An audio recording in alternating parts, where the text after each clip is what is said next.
നമസ്കാരം. ശ്രീമദ് ഭാഗവതം മൂലം പ്രഭാഷണം ഭാഗം 335 335. ഓം ഗം ഗണപതയേ നമഃ. ഓം സം സരസ്വതേ സ്വാഹ. ഓം ശ്രീ ഗുരുഭ്യോ നമഃ. ഓം ശ്രീ രംഗനാഥ ശർമ്മണേ നമഃ. നാരായണ നാരായണ നാരായണ നാരായണ നാരായണ നാരായണ നാരായണ നാരായണ നാരായണ നാരായണ നാരായണ. ഓം ശ്രീകൃഷ്ണാർപ്പണമസ്തു. ഓം ശ്രീകൃഷ്ണായ പരമാത്മനേ നമഃ. ഓം ശ്രീകൃഷ്ണായ പരബ്രഹ്മണേ നമഃ. ഹരേ രാമ രാമ രാമ ഹരേ ഹരേ, ഹരേ കൃഷ്ണ കൃഷ്ണ കൃഷ്ണ ഹരേ ഹരേ. ഓം ശ്രീ രുക്മിണി സത്യഭാമ സമേത ശ്രീ ഗോപാലകൃഷ്ണസ്വാമിനേ നമഃ. ശ്രീമദ് ഭാഗവതം ചതുർത്ഥസ്കന്ധം അധ്യായം 3 17 ശ്ലോകം മുതൽക്കാണ് എന്ന് പറയേണ്ടത്. അതിൽ ശ്ലോകം 17 വിദ്യാതപോ വിത്തവ പൂർവയ കുലൈ സദാം ഗുണേഷഡ്ഭിരസത്തമേതരൈ സ്മൃതോ ഹതായാമൃതമാനദുർദ്രശസ്തബ്ധാ ന പശ്യന്തി ധാമഭൂയസാം.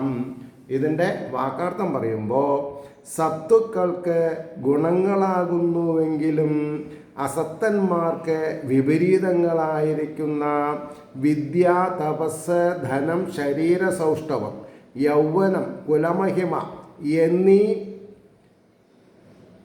6 ഗുണങ്ങളാൽ വിചാരശക്തി ഹനിക്കപ്പെട്ടിരിക്കുമ്പോൾ വർദ്ധിച്ചിരിക്കുന്ന അഭിമാനത്താൽ ദുഷിച്ചിരിക്കുന്ന ജ്ഞാനത്തോടുകൂടിയ ഗർവിഷ്ഠന്മാർ മഹിമയെ കാണുന്നില്ല. ന പശ്യന്തി, കാണുന്നില്ല എന്നാണ് പറഞ്ഞത്. അതിൻ്റെ ഭാവാർത്ഥം പറയുമ്പോൾ ദക്ഷൻ ബ്രഹ്മപുത്രനും ജ്ഞാനിയുമല്ലേ എന്നൊരു ചോദ്യം വരാം. അദ്ദേഹത്തിന് അന്യരിൽ ദോഷരൂപം എന്ന ദോഷം എങ്ങനെ ഉണ്ടാകും എന്നുള്ള ശങ്കയെ പരിഹരിക്കുന്നു.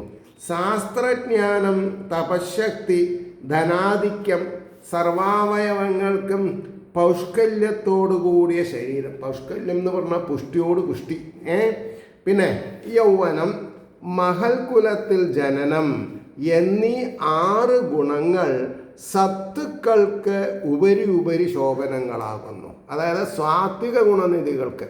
എന്നാൽ എങ്കിലും അസത്തുക്കൾക്ക് ഈ 6 ദോഷഹേതുക്കളുമായി വരും. അതായത് ഇത് എങ്ങനെയാണ് വരുന്നത്? പൂർവജന്മാന്തര സുഹൃത ദുരിതങ്ങളെ കൊണ്ട്. അപ്പോൾ ഏതോ ജന്മത്തെ ബാക്കിയുള്ള ഈ 6 ഗുണങ്ങൾ ഒരു ദുഷ്ടമനസ്സോടുകൂടി ജനിച്ചൊരാൾക്ക് അപകീർത്തി ഉണ്ടാക്കും. നേരെ മറിച്ച് സൽഗുണസമ്പന്നനായ ഒരാൾക്കോ ഇത് ശ്രേയസ് ഉണ്ടാക്കും. അതുകൊണ്ട് ജ്ഞാനാദികളായ ഐശ്വര്യങ്ങളുടെ ആധിക്യ നിമിത്തം അസത്തുക്കളുടെ അന്യായ വിചാരശക്തി നശിക്കുന്നു. അപ്പോൾ ഞാൻ മഹാജ്ഞാനി, തപശക്തി സമ്പന്നൻ എന്നിങ്ങനെയുള്ള അഹങ്കാരം അധികരിക്കുന്നു. മറ്റുള്ളവരിലെല്ലാം ദോഷാരോപം ചെയ്യുന്നു. മഹാജനങ്ങളുടെ മഹിമയെ കാണാനുള്ള വിചാരശക്തി ഇല്ലാതെയാകുന്നു. വികാരമുള്ളവർ, അവിടെയാണ് പ്രശ്നം. ഇനി ശ്ലോകം 18, ഇവിടത്തൊക്കെ 4 വരി ശ്ലോകങ്ങളാണ്. നൈതാദൃശാനാം ന ഏതാദൃശാനാം സ്വജനവ്യപേക്ഷയാ ഗൃഹാൻ പ്രതീയാധനവസ്ഥിതാത്മനാം യേ അഭ്യാഗതാൻ വക്രധിയാഭിചക്ഷതേ ആരോപിത ബ്രൂഭിരമർഷണാക്ഷിഭി. അതിൻ്റെ വാക്കാർത്ഥം അനവസ്ഥിതയായ ബുദ്ധിയോടുകൂടിയ ഇപ്രകാരമുള്ള ഭവനങ്ങളെ സ്വജനം എന്ന ഭാവത്തോടുകൂടി അഭിഗമിക്കരുത്, പോവരുത് എന്നർത്ഥം. അവിടെ പോവരുത്. യാതൊരുവൻ ആരോപിക്കപ്പെട്ട പുരുകങ്ങളോടുകൂടിയ ക്രോധിച്ചിരിക്കുന്ന കണ്ണുകൾ കൊണ്ട് വിപരീത ഭാവത്തോടുകൂടെ ആഗമിച്ചവരെ നോക്കുന്നു. ആഗമിച്ചവരെ ദയാനുകമ്പയോട് കൂടിയിട്ട് വേണം നോക്കാൻ. നമ്മുടെ വീട്ടിൽ കയറി വരുന്നവരെ ക്രോധിച്ചിട്ട് നോക്കാൻ പാടില്ല. ഇനി അതിൻ്റെ ഭാവാർത്ഥം വ്യവസ്ഥയില്ലാത്ത സ്വഭാവത്തോടു കൂടിയിരിക്കുന്ന, വ്യവസ്ഥയില്ലാത്തതായ ബുദ്ധിമുട്ടായി. വ്യവസ്ഥ വേണം, എല്ലാറ്റിനും വ്യവസ്ഥ വേണം.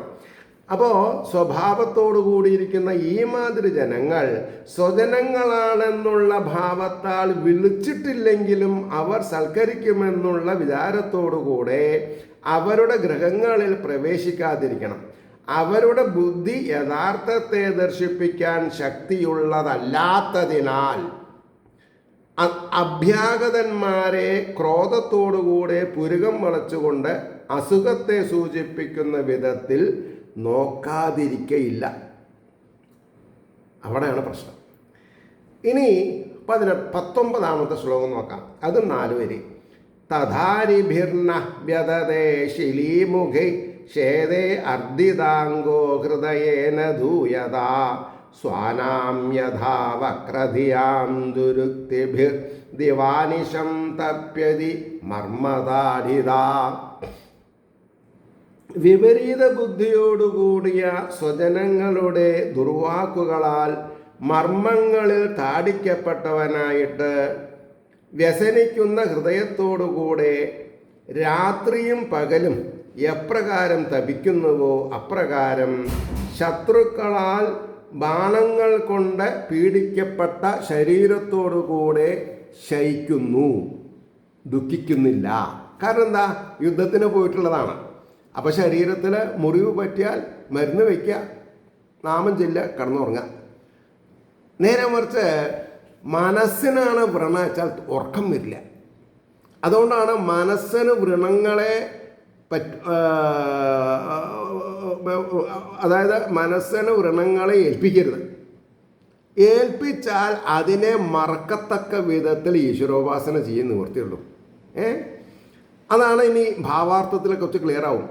എങ്കിലും ബന്ധുക്കളല്ലേ, അവരുടെ വൃത്താന്തം അറിയുവാനും അവരെ കൊണ്ട് വേണ്ടുന്ന കാര്യങ്ങൾ സാധിപ്പാനും അവരുടെ ഗൃഹങ്ങളിൽ പോകാതെ കഴിയുമോ എന്നൊരു ചോദ്യം വരും. തൽക്കാലം നേരിടുന്ന അസുഖങ്ങളെ ബന്ധുബുദ്ധിയ സഹിക്കുകയല്ലേ വേണ്ടതെന്ന് ശങ്കിക്കുന്ന പക്ഷം അതിന് സമാധാനം പറയുന്നു. എന്താണ്? ശത്രുക്കൾ ഉപയോഗിക്കുന്ന മൂർച്ചയുള്ള ബാണങ്ങളാൽ ശരീരം മുറിപ്പെട്ട് യുദ്ധഭൂമിയിൽ വീണ് കിടക്കുന്നവർ അത്ര ദുഃഖിക്കുകയില്ല. അത് ക്വൈറ്റ് നാച്ചുറൽ. അവന് മരണം സമീപസ്ഥമായതിനാൽ ദേഹപീഡയ്ക്ക് ചിരകാല സ്ഥിതി ഉണ്ടാകയില്ല. പോരെങ്കിൽ അവൻ ശത്രുവുമാണല്ലോ. അവനിൽ നിന്ന് സമ്മാനം സിദ്ധിക്കുമെന്ന ആശിപ്പാൻ അവകാശമില്ല. പരമാർത്ഥത്തെ ധരിക്കാതെ വിപരീത ഭാവനയോടുകൂടെ ക്രുദ്ധിച്ചു നോക്കുന്ന സ്വജനങ്ങളുടെ ദുർവാക്കുകളാകുന്ന ബാണങ്ങൾ തറച്ച് മർമ്മവേദന അനുഭവിക്കുന്നവൻ്റെ ഹൃദയം നിത്യദുഃഖത്തെ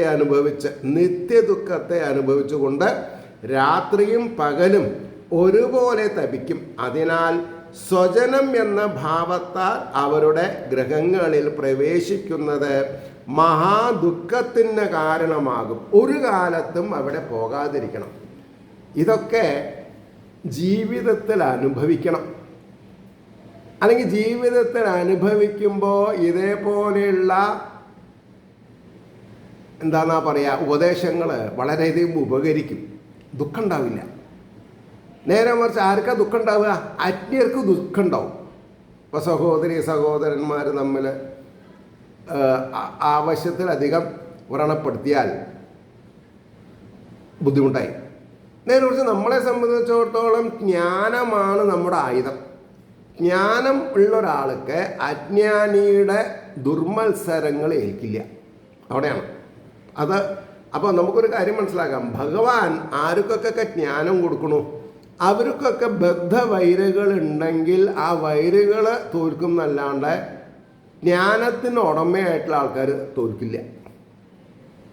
20ാമത്തെ ശ്ലോകം. വ്യക്തം ത്വമുത്കൃഷ്ടഗതേ പ്രജാപതേ പ്രിയാത്മജാനാം അസി ശുഭ്രു സമ്മതാ അധാഭിമാനം ന പിതു പ്രബൽസ്യസേ മദാശ്രയാൽ കപരിതപ്യതേയതാം. സുന്ദരി, ഉത്കൃഷ്ടഗതിയായ പ്രജാപതിയുടെ പുത്രികളുടെ മധ്യത്തിൽ, ഇവിടെ സുന്ദരി എന്നുള്ളത് ആരേനെ വിളിച്ചത്? പരമശിവൻ ദാക്ഷായണീനെ അല്ലെങ്കിൽ സതീദേവീനെ വിളിച്ചതാണ്. അപ്പോൾ സുന്ദരി, ഉത്കൃഷ്ടഗതിയായ പ്രജാപതിയുടെ പുത്രികളുടെ മധ്യത്തിൽ നീ പ്രിയയായി ഭവിക്കുന്നുവെന്നത് സ്പഷ്ടം.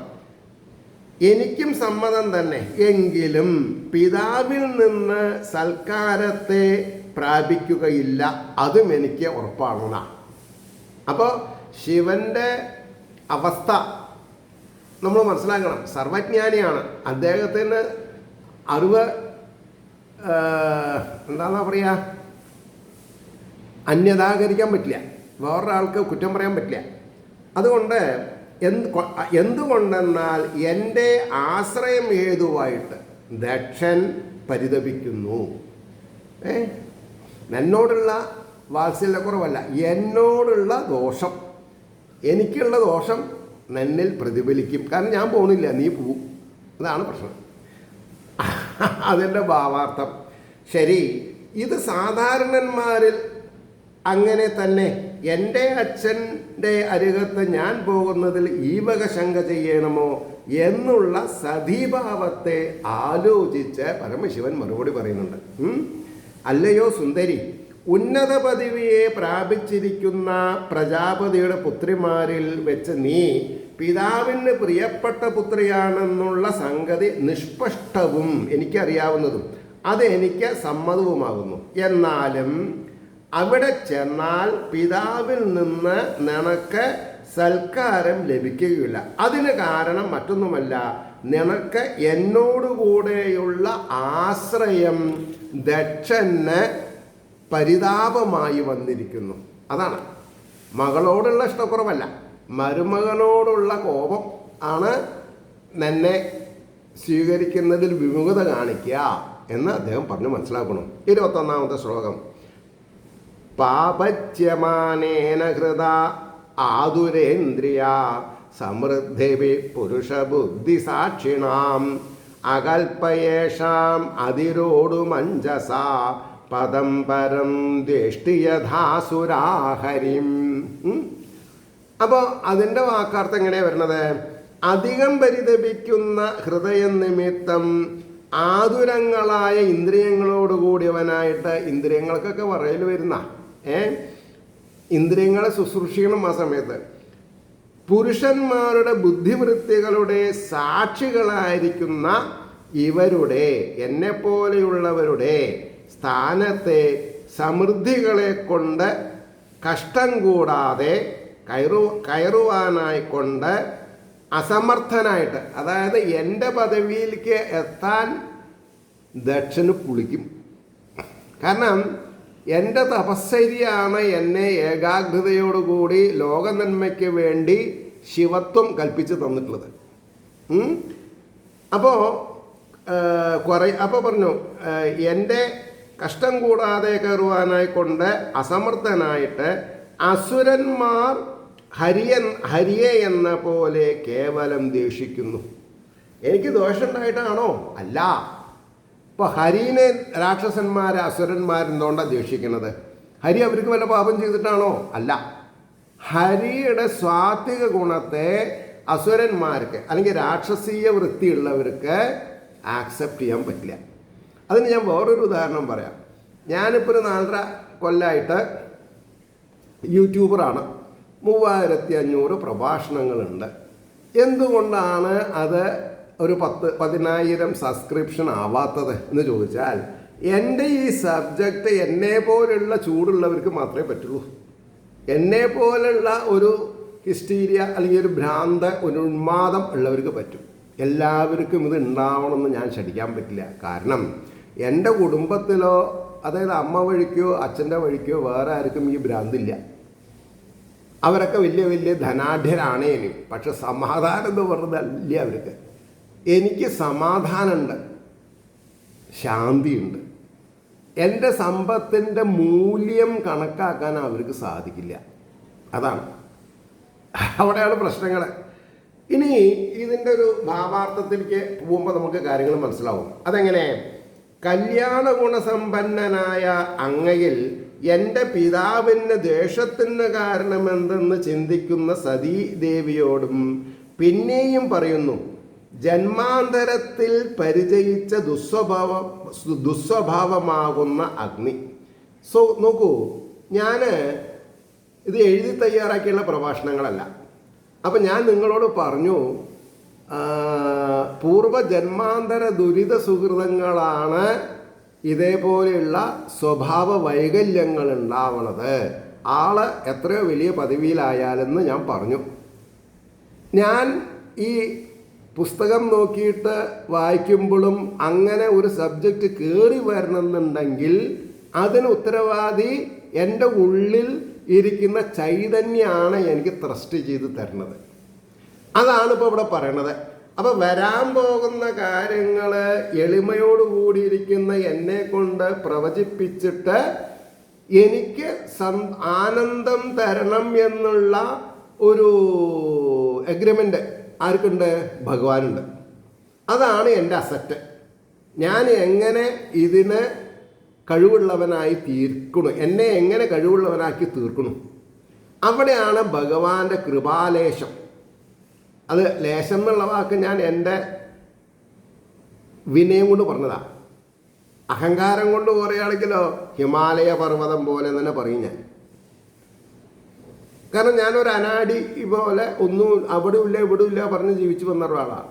ഇപ്പം എനിക്കെല്ലാം ഉണ്ട്. കാരണം എന്താ, പരിപൂർണമായിട്ട് ഞാൻ ഭാഗവതത്തിൽ മുഴുകിപ്പോയി 95 മുതൽക്ക്. അപ്പോൾ it took more than 30 years. ഒരു 30 വർഷത്തെ ജോലിയാണ് തന്നെ. അതും വേണമല്ലോ പറയാം. അതാണ് പറഞ്ഞത്. അപ്പോൾ എന്താ, ഈ ജന്മാന്തരത്തിൽ പരിചയിച്ച ദുസ്വഭാവമാകുന്ന അഗ്നി അന്യസമൃദ്ധിയെ സഹിക്കവയ്യാതെ ഇരിക്കുന്ന ഭാവം. അതായത് ഈ ദുഷ്ടന്മാർക്കുള്ള ദോഷം എന്താ? സജ്ജനങ്ങളുടെ സാമീപ്യം അവർക്ക് ഇഷ്ടാവില്ല. അത്രയേ ഉള്ളൂ. ദക്ഷഹൃദയത്തെ പരിതപിക്കുന്നു. ദക്ഷന്റെ ഹൃദയത്തെ എങ്ങനെ? അത് നിമിത്തം സകല ഇന്ദ്രിയങ്ങൾക്കും അസ്വസ്ഥ വൃത്തികളായിട്ട് ദക്ഷനെ ചലിപ്പിക്കുന്നു. വിചാരശക്തി നശിച്ചു. വികാരം കൊണ്ട് പൊറുതിമുട്ടാണ് ദക്ഷൻ. എന്തോ ആലോചിച്ചിട്ട്, എൻ്റെ മരുമകൻ എൻ്റെ അച്ഛൻ ബ്രഹ്മാവാണ് ഈ കാര്യം ചെയ്തു തന്നത്, എന്നിട്ട് എനിക്ക് ഞാൻ ഇപ്പോൾ പുലുവാലി പിടിച്ച കൂട്ടത്തിലായി എന്നൊക്കെ പരിതപിക്കുകയാണല്ലോ ചെയ്തത്. അതുകൊണ്ട് പറയണു, അദ്ദേഹത്തിൻ്റെ ജന്മസിദ്ധങ്ങളായ സമൃദ്ധികൾ കൊണ്ട് സകല ജീവികളുടെയും ബുദ്ധിവൃത്തികളുടെ സാക്ഷീഭൂതന്മാരായിരിക്കുന്ന ഞങ്ങളുടെ സ്ഥിതിയെ പ്രാപിപ്പാൻ സാധിക്കുന്നില്ല. അതായത് ശ്രീഹരിയുടെ അല്ലെങ്കിൽ ബ്രഹ്മാവിൻ്റെ അല്ലെങ്കിൽ പരമശിവൻ്റെ അവസ്ഥയിലേക്ക് അവർക്ക് ഉയരാൻ സാധിക്കണില്ല. അപ്പോൾ കേവലം ദേഷിക്കുക എന്ന നിലയെ സ്വീകരിച്ചു എന്നാ. അതിന് യാതൊരു ബുദ്ധിമുട്ടുമില്ല. അതാണ് ഈ ഇഷ്ടമില്ലാത്ത കുട്ടി തൊട്ടതൊക്കെ കുരുത്തക്കടയെന്ന് പറയും. അസുരന്മാർ ശ്രീഹരിയെ ദേഷിക്കുന്നത് പോലെ ദക്ഷനും നിഷ്കാരണ ദ്വേഷം എന്നിൽ വഹിച്ചിരിക്കുന്നു. ഒരു കാരണവുമില്ല. 22 പ്രത്യുഗമ പ്രശ്രയണാഭിവാദനം വിധീയതേ സാധുമിധസ്സു മധ്യമേ പ്രാജ്ഞൈ പരസ്മൈ പുരുഷായ ചേതസാ ഗുഹാശയായൈവ ന ദേഹമാനിനാം. ഹേ സുന്ദരി. പിന്നെയും ഭഗവാൻ സതീദേവിനെ അഭിസംബോധന ചെയ്യാണ്. പ്രാജ്ഞന്മാർ, സാത്വിക ഗുണനിധികളെ പ്രത്യുൽഗമം എതിരേൽക്കൽ, പ്രശ്രയണം, അതായത് പ്രത്യുൽഗമം എന്ന് പറഞ്ഞാൽ എതിരേൽക്കൽ, പ്രശ്രയണം എന്ന് പറഞ്ഞാൽ വണക്കം, അഭിവാദനം എന്ന് പറഞ്ഞാൽ നമസ്കാരം എന്നിവ ഗുഹകളിൽ ശയിക്കുന്ന, അതായത് നമ്മുടെ ഉള്ളിൽ, ശരീരത്തിൻ്റെ ഉള്ളിൽ, മനസ്സിൽ ഇരിക്കുന്ന ചൈതന്യത്തിനെയാണ്. അല്ലാതെ അവിടെ എന്താണെന്നാ പറയുക, വിഗ്രഹങ്ങളില്ല. അപ്പോൾ പ്രാജ്ഞന്മാർ എതിരേൽക്കൽ, വണക്കം, നമസ്കാരം എന്നിവ ഗുഹകളിൽ ശയിക്കുന്ന പരമപുരുഷനായി കൊണ്ട് തന്നെ ചേതസ്സുകൊണ്ട്, മനസ്സുകൊണ്ട് വേണ്ടതുപോലെ അന്യോന്യം ചെയ്യപ്പെടുന്നു. ദേഹത്തെ അഭിമാനിക്കുന്നവനായി കൊണ്ടല്ല. ഇത് നമ്മൾക്ക് ശരിക്കും മനസ്സിലായിട്ടില്ല. ദേഹത്തെ അഭിമാനിക്കുന്നവനായി കൊണ്ടല്ല എന്ന് പറഞ്ഞാൽ എന്താ അർത്ഥം? ഒരു വെളിച്ചപ്പാട് കുളിച്ച് ചുറ്റിക്കെട്ടി തീർത്ഥം, പ്രസാദം, മാല, വാളൊക്കെ സ്വീകരിച്ച് തുള്ളുന്ന സമയത്തുണ്ടാവുന്ന ഭക്തി, ആൽച്ചുവട്ടിൽ ഇരുന്ന് ബീഡി വലിക്കുന്ന വെളിച്ചപ്പാടിനുണ്ടാവുമോ ചോദിച്ചതിന് നിങ്ങൾ സമാനം പറയണം. ഞാൻ നിഷ്പക്ഷമായിട്ടാണ് പറഞ്ഞത്. ഞാൻ രണ്ട് ഭാഗം പറയണം. ഒരു വെളിച്ചപ്പാട് കുളിച്ച് കെട്ടിച്ചുറ്റി പൂജാരിയിൽ നിന്ന് വാള്, അതേമാതിരി തീർത്ഥം, ചന്ദനം ഒക്കെ വാങ്ങി സ്വീകരിച്ച് തുള്ളുന്ന സമയത്ത് ഉള്ള അഭിനിവേശമാണോ നമ്മൾക്ക് ഇദ്ദേഹം സാധാരണക്കാരനായി ഇരുന്ന് ആൽച്ചുവട്ടിലിരുന്ന് സിഗരറ്റ് വലിക്കുന്നത്, അല്ലെങ്കിൽ ബീഡി വലിക്കുന്നത്, അല്ലെങ്കിൽ ഹോട്ടലിൽ ചായ കുടിക്കുന്നത്? അപ്പം എല്ലാറ്റിനും ഒരു അവസ്ഥ ഉണ്ട്. ആ അവസ്ഥയിലാണെങ്കിൽ മാത്രമേ അതിന് ഒറിജിനാലിറ്റി ഉള്ളൂ. അതുകൊണ്ടാണ് ദേഹത്തെ അഭിമാനിക്കുന്നവനായി കൊണ്ടല്ല, ശാരീരികാഭിമാനം ഉള്ളവർക്ക് കിട്ടുന്ന ബഹുമാനവും ശാരീരാഭിമാനം ഇല്ലാണ്ട് ആത്മാരാമന്മാരായിട്ടിരിക്കുന്നവർക്ക് കിട്ടുന്ന ആദരവും വ്യത്യാസമില്ലേ? ഉണ്ട്.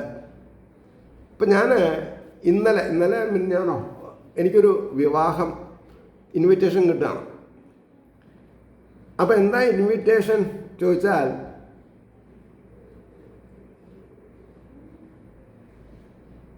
ഒരു ഇൻ്റർകാസ്റ്റ് മാരേജാണ് സംസാരം. അപ്പം എന്താ സ്വജാതിയിൽ നിന്ന് കിട്ടാത്തത് എന്ന് പറഞ്ഞാൽ, സ്വജാതിയിലുള്ളവർ എപ്പോഴും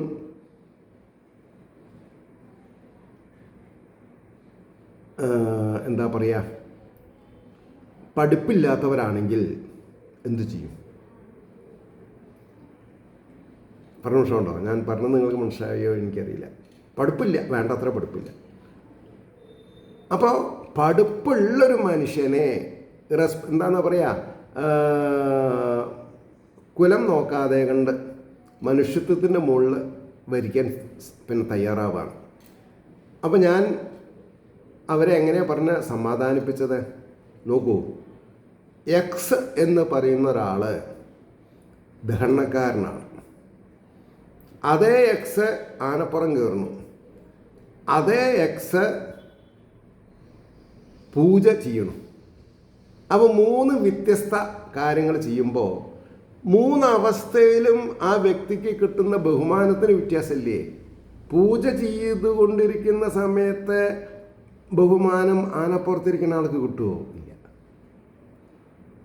ആനപ്പുറത്തിരിക്കുന്ന ആൾക്ക് കിട്ടുന്ന അപ്രീഷിയേഷൻ ആവില്ല ദഹനക്കാരന് കിട്ടുന്നത്. അപ്പോൾ എല്ലാം ഡിസൈഡിങ് ഫാക്ടർ എന്താ? ഏതവസ്ഥയിലാണ്, അത്രേ ഉള്ളൂ. അപ്പോൾ ജന്മം കൊണ്ട് നമ്മൾ നന്നായിക്കൊള്ളണമെന്നില്ല. ഇപ്പോൾ പറച്ചുപെറ്റ് പന്തിരകുലത്തിൽ പാക്കനാരുടെ കഥ നമുക്കൊക്കെ അറിയാം. പക്ഷെ പാക്കനാരെ പോലെയാണോ അദ്ദേഹത്തിൻ്റെ എല്ലാ സഹോദരന്മാരും? അല്ല. ഇനി ഇങ്ങേ ഭാഗത്ത് ഏറ്റവും പിന്നെ എന്താണ് പറയുക, സോമയാജിപ്പാട്, അങ്ങനെ വലിയ നിലയിലുള്ളവർ, അവരുടെ സഹോദരന്മാരും എല്ലാവരും സോമയാജിപ്പാടാവുണ്ടോ? ഇല്ല. അപ്പോൾ ഈ ഡിസൈഡിങ് ഫാക്ടർ എന്താ? അവരവരുടെ ആറ്റിറ്റ്യൂഡ് ടുവേഴ്സ് ദി കർമ്മം എങ്ങനെയാണ് അതേപോലെ. അപ്പോൾ അതിൻ്റെ ഭാവാർത്ഥം പറയാം, അല്ലയോ സുമധ്യമേ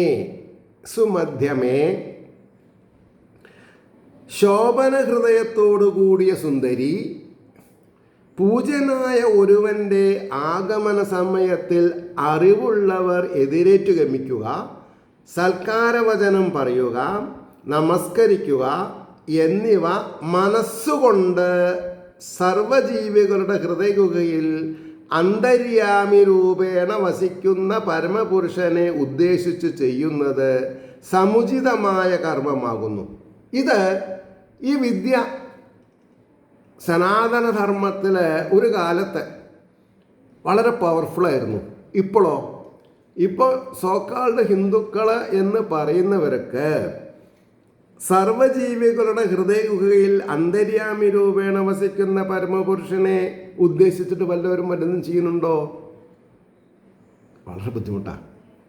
കാരണം ഇതിൻ്റെ ഇൻട്രിക്കസി, ഇത് മനസ്സിലാക്കി തരാനുള്ള സെറ്റപ്പ് നമ്മുടെ കയ്യിലില്ല. ഞാൻ ഇനി തുറന്ന് ഞാനൊരു സത്യം നിങ്ങളോട് ഏറ്റുപറയാണ്. 4 ദിവസം മുമ്പേ ഒരു പ്രത്യേക വിഭാഗക്കാരുടെ കൂട്ടത്തിൽ ഞാൻ കയറി. ഓം ശ്രീ ഗുരുഭ്യോ നമ ഞാനൊരു പോസ്റ്റ് ഇട്ടു. ഒരു 10-60 ആൾ ലൈക്ക് അടിച്ചു. പിറ്റേ ദിവസം ആ ഗ്രൂപ്പുകാർ വന്ദിക്കുന്ന പരമപുരുഷൻ്റെ വ്യക്തിഗതമായ ഉപദേശങ്ങളിൽ ഒന്ന് ഞാൻ അതിലിട്ടു. ഒരൊറ്റ കുട്ടി ലൈക്ക് അടിച്ചില്ല. കാരണം എന്താ? അവർ വായിച്ചിട്ടില്ല, അവർക്ക് അറിയില്ല. അപ്പം ഞാൻ എന്ത് ചെയ്തു? മൗനം വിദ്വാന് ഭൂഷണം. ഞാൻ പിന്നെ അതിൽ പോസ്റ്റ് ഇടൽ നിർത്തി. ഇപ്പം 2 ദിവസമായി. ഇത് ഞാൻ 3ാമത്തെ ആളോടാണ് പറഞ്ഞത് നിങ്ങളോട്. ഇതിൻ്റെ മുമ്പേ 2 ആളോട് തന്നെ പറയണ്ടേ. കാരണം എന്താ? ഈ അവസ്ഥയാണ് എനിക്ക് സബ്സ്ക്രൈബേഴ്സിന് കിട്ടാതെണ്ടിരിക്കാനുള്ള കാരണം സബ്സ്ക്രൈബേഴ്സ് ആരാ? സബ്സ്ക്രൈബേഴ്സ് കിട്ടിയ കാശ് അന്നന്ന് ചെലവഴിച്ച് മധുപാനം ചെയ്യുക, ചൂത് കളിക്കുക, അങ്ങനെയാണ്.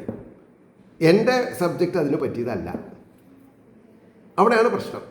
അപ്പം ഞാൻ ഉത്കൃഷ്ടൻ, എൻ്റെ ജനനം ബ്രഹ്മകുലത്തിൽ എന്നിപ്രകാരം ദേഹാഭിമാനമുള്ള ഗർവിഷ്ഠനെ കുറിച്ച് മേൽപ്പറഞ്ഞ വിധമുള്ള പ്രത്യുത്ഥാനാദികൾ സജ്ജനങ്ങൾ ചെയ്യുകയില്ല. സജ്ജനങ്ങൾ ദുഷ്ടമനസ്സോടുകൂടിയിരിക്കുന്നവരെ കണ്ടാൽ എണീക്കുക, അവരെ ബഹുമാനിക്കുക ചെയ്യില്ല. അപ്പോൾ ആ വ്യക്തിക്ക് പദവി വല്ലതും ഉണ്ടെങ്കിൽ അയാൾ നമ്മളെ ശിക്ഷിച്ചു എന്ന് വരും, അല്ലെങ്കിൽ നമ്മളെ അപമാനിച്ചു എന്ന് വരും. ആയിക്കോട്ടെ. പണ്ട് ഒരു ഒരു ചൊല്ലുണ്ട്, തല്ലുകൊള്ളുകയാണെങ്കിൽ മോതിരവിരലിട്ടവനെ കൊണ്ട് കയ്യിൽ നിന്ന് തല്ലുകൊള്ളണം എന്ന് പറഞ്ഞാൽ ആഢ്യത്തരം വേണമെന്നർത്ഥം. അതേപോലെ തന്നെ ഉണ്ട് കൊതി തീർന്നവൻ്റെ കയ്യിൽ നിന്ന് ഉരുള വാങ്ങാം. അപ്പോൾ സ്വയം ഭക്ഷിച്ചുകൊണ്ടിരിക്കുന്നവൻ്റെ വിശപ്പ് മാറാത്തവനിൽ നിന്ന് നമ്മൾ ഉരുള വാങ്ങിയാൽ പറ്റുമോ? പറ്റും, ഒരു സ്ഥലത്ത് മാത്രം. അമ്മയാണെങ്കിൽ അമ്മ എത്ര ദിവസം പട്ടിണി കിടന്നാലും കൊച്ചുങ്ങൾക്ക് വാരി തരാതെണ്ടിരിക്കില്ല. ആ അവസ്ഥയല്ല സാധാരണക്കാരൻ. അവിടെയാണ് വ്യത്യാസം. അപ്പോൾ പ്രത്യുത്ഥാനാദികൾ സജ്ജനങ്ങൾ ചെയ്യുകയില്ല. അതിനാൽ പ്രജാപതികളുടെ യജ്ഞശാലയിൽ പ്രവേശിച്ച ദക്ഷൻ്റെ ശരീരാഭിമാനത്തെ അറിഞ്ഞിരുന്ന ഞാൻ പ്രത്യുത്ഥാനാദികൾ ചെയ്യാതിരുന്നുവെങ്കിലും ദക്ഷ അന്തർവർത്തിയായ പുരുഷനെ ദക്ഷാന്തർവർത്തിയായ പുരുഷനെ മനസ്സാ ആദരിച്ചിരുന്നു. അതായത് ആത്മാവിനെ ഞാൻ എൻ്റെ ആത്മാവ് കൊണ്ട് ഞാൻ നമസ്കരിച്ചിട്ടുണ്ട്. അത് എൻ്റെ ആത്മാവിനും ദക്ഷൻ്റെ ആത്മാവിനും അറിയണം. പക്ഷെ ദക്ഷൻ്റെ ഗർവിന് ഞാൻ നമസ്കരിച്ചത് മനസ്സിലാവില്ല. കാരണം ഇത് മാനസികമാണ്. ഇപ്പം ഞാൻ ഒരു യജ്ഞാചാരനായിട്ടിരിക്കുമ്പോൾ ഓഡിയൻസിനെ അവലോകനം ചെയ്യുമ്പോൾ നമുക്ക് കുറേയൊക്കെ മനസ്സിലാവും. റിയാക്ഷൻ വരുന്നത് നോക്കിയിട്ട് മനസ്സിലാവും ആർക്കൊക്കെ മനസ്സിലാവുന്നുണ്ട് എന്നുള്ളത് മനസ്സിലാവും. അപ്പം എന്ത് ചെയ്യും? എൻ്റെ ഇൻറ്റൻസിറ്റി ഞാൻ കുറച്ച് സ്ലോ ചെയ്യും.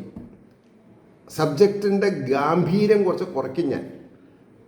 അപ്പോൾ അവിടെയും ഇവിടെയും ചിലവർ തലാട്ടാൻ തുടങ്ങും. അപ്പോൾ ഞാൻ കുറച്ചുകൂടി കുറയ്ക്കും.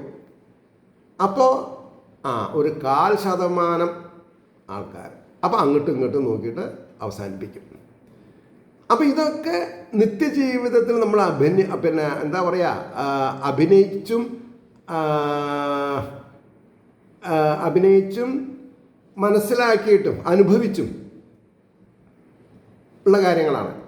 അപ്പോൾ ദക്ഷൻ്റെ ദേഹാഭിമാന ദോഷത്തിൻ്റെ പരിശാന്തിക്ക് വേണ്ടിയിട്ടാണ് സാധാരണ സമ്പ്രദായത്തെ സദസ്സിൽ പ്രകാശിപ്പിക്കാതിരുന്നതെന്ന് സാരം.